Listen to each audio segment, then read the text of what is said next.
பாப்பாவுக்கு என்ன வயசுக்கா? நானே 18க்கு மேலே ஆகிடுச்சு. உடனே மேஜர் வயசுக்கா, நம்ம எதுவும் பண்ண முடியாது.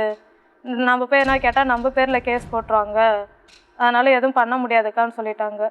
அப்புறம் நானே வந்தேங்க மேம். ஒரு 15 நாள் கழித்து வந்தேன். நான் வீட்டுக்கு வந்து நேராக நான் எங்கள் அம்மா கிட்டே கூட வரலைங்க மேம். நேராக அந்த நாத்தனார் வீட்டுக்கு தான் போனேன். இது மாதிரி ஃபாதர்கிட்ட வாழை சீட்டு எழுதி நம்ம மறுபடியும் நம்ம இது பண்ணிக்கலாம், ரிஜிஸ்டர் மாதிரி பண்ணிக்கலாம் சர்ச்சில். எவ்வளோ நாளைக்கு இது மாதிரி, அதாவது நான் முழுக்க முழுக்க கோயில் விஷயத்தில் எங்கள் சர்ச் இதுலேயே நான் வளர்ந்ததுனால எனக்கு இது ஒரு மாதிரி குற்றமாகவே இருந்ததுங்க மேம். அப்புறம் ஃபாதர்கிட்ட போய், ஃபாதர் இது மாதிரி நான் போயிட்டேன் ஃபாதர்னு சொன்னோன்னே அவர் கொஞ்சம் பயங்கரமாக திட்டினார். உங்கள் அம்மா எவ்வளோ கஷ்டப்பட்டு உங்களை வளர்த்தாங்க, நீ ஏன் இது மாதிரி பண்ணன்னு சொல்லி என்னை திட்டினார். சர்ச்சுக்கு போய் ஓலை வாங்க போனேன்ல, அப்போ அம்மாவை போய் பார்த்தியா? ஃபாதர் வர சொன்னாங்க மேம்.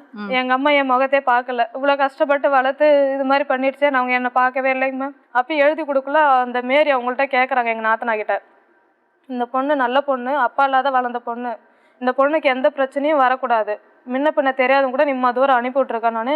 அவன் என் தம்பி தான் ஃபாதர், எந்த பிரச்சனையும் வராது, எங்கள் தம்பியால் எந்த பிரச்சனைக்கும் இந்த பாப்பாவுக்கு வராது, முழுக்க முழுக்க நான் பொறுப்பாக இருக்கேன்னு சொல்லி அவங்க அங்கே வாக்கு கொடுத்து தான் மேம் அந்த ஃபாதர் வாழை சீட்டை எழுதி கொடுத்தாரு.